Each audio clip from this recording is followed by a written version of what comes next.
Oh my god, this makes me so uncomfortable that people think this is true. Please go away, form your own opinions and do your own research. But the people who experience a lack of empathy, although it was suggested at one time that that was autistic people, we now know that that is not true.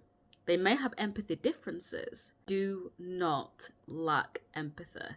And the people who lack empathy are people who are part of the dark tetrad, or I think it's also called the dark quad. Again, go away and do your own research. I might input a picture here of just what that is, but that's like your narcissistic personality disorder, your psychopathic personality disorders, and Machiavellian, not Machiavellian, yeah, Machiavellianism, and they again present very differently. However, the reason I want to go into this is because if you believe that the presentation of autism is that you lack empathy, if somebody shows empathy, well, they can't possibly be autistic then, can they? But that's not true. So I've spoke about this in another video too, but there is the hyper profile, which is extreme sensitivity to, or hypo, which is a lack of sensitivity to, and you might crave stimulus in that area.